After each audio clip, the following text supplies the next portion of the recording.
Snuff Box. I was a school teacher for 7 years. Okay. So, which is a deeply absurd thing to be doing. And so, I mean, I started. Why? I think it's truly mad to have 30 children just sit down, and nobody talks about this, but they don't necessarily want to be doing things, and you as the teacher have to make them do things. You're and immediately your tools for making them do things are you have nothing. So if you're like, think about it, like the room is against you. In stand-up terms, yeah. I think it's why so many teachers become stand-ups. You develop those room skills. Like if a student is disobedient, God bless them in many ways, they bloody should be. But you can threaten them with detention. You can call their parents. You can give them these warnings. Right. They're all ultimately empty. All the student needs to do is refuse, and you have no. There's no security. There's no ultimate power. You can't it's not like the comedy club where you get security to wrench them out.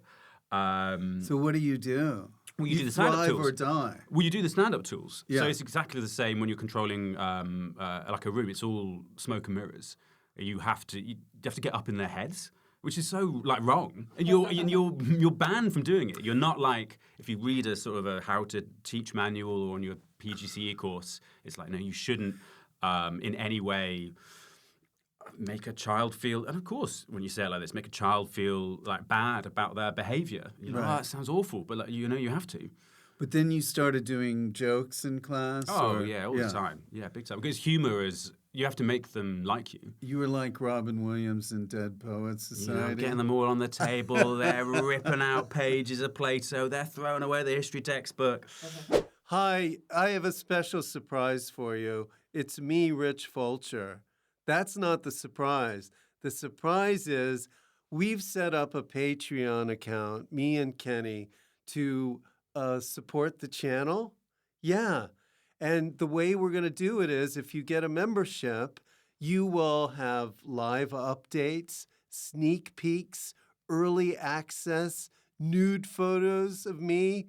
Not really, but maybe. You never know. There's lots of things with a Patreon membership. So go ahead and sign up.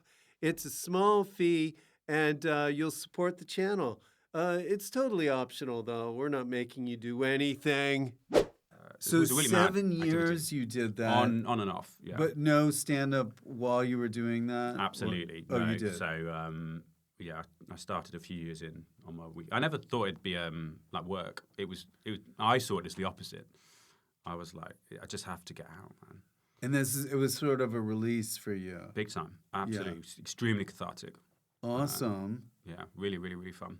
And then you just kept doing it. Then just kept doing it. I mean, I dropped out of the classroom. I thought I was going to do it for a year. I thought I was going to try and be an academic.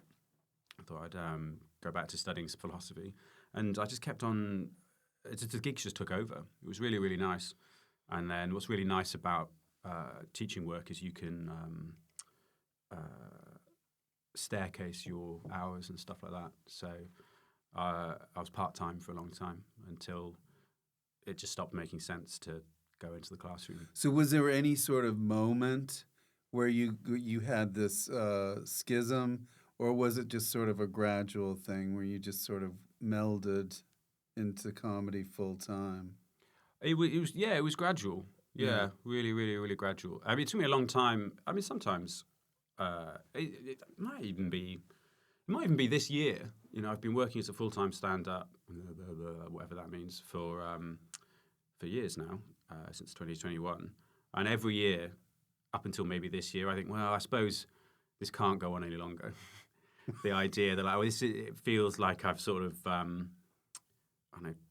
cheated or tricked my way into it. It's a great life. It's really, really nice. I feel so grateful. I know. I always feel like there's I mean, it hardly ever happens, but I ask comics about it, where they're doing a part-time job and then they finally get a big gig and they say to the boss, "Fuck you." Yeah. And then they... I didn't do that to the students, no. Yeah. Fuck you. Yeah. I miss them. I miss that aspect of it. So although it's the hardest job I've ever done, like the pros and cons of stand-up versus teaching. One is the other and the other's not. So like the difficult thing about having a tough lesson or a tough class, unlike a tough gig, you bomb at a gig. Not that I've ever bombed at a gig, but you bomb at a gig. You don't have to see those people ever. A tough gig is again. nothing compared to these kids. Because you have to see them again. Yes. And again and again and again. And if it's not working, you know, you have to make it work. Now, has one of these students ever seen your gig? Yeah, it's the best thing, actually. Really? And that really makes you miss, like, teaching. You'll have somebody at the end of a gig be like, "Oh, Mr. Farrow," and it's like, "Oh my God, who's this?" And it was long enough ago now that, you know, some of these, particularly these big adults now, you know, I can't They wanna recognize them. punch you. Well, No. if they've come to my gig, almost never. But that, yeah, this is extremely emotional when people seek out their old teachers. Wow, It's really that's lovely. got to be great. I love it. It's really moving, and it makes you miss teaching because you have that bond. You have that bond with, you know, you're in this position of a parent, this weird kind of like, not a parent, not like a business partner. Like it's like a teacher's a really unique role in a person's life, and for somebody to seek you out again and want to see you is really lovely. Because when your students graduate, when they're 18 and they go, you have to let them go. Yeah, You can't be like, "Hey guys, let me know how it's getting on," and you know, stay in touch and stuff like that. That's not the role of a teacher. You have to let them go. I think that's really right for lots of reasons. You really hope that, you know, they'll, after their studies or, you know, they'll get back in contact and they'll tell you how they're doing and stuff. If ever, here we go, here's straight to camera. If you've ever thought about writing a letter to a teacher who helped you or seeking them out and think, "Oh no, it's been too long," or "It's been too," like, do it. Absolutely do it. I stay in touch with my politics teacher. I'm so glad that I do. If any of your teachers become stand-ups or clowns or puppeteers, Buy a go ticket. see them. They're Support struggling. them. They're struggling. They left because of you. You damaged them. No. Do da da do da.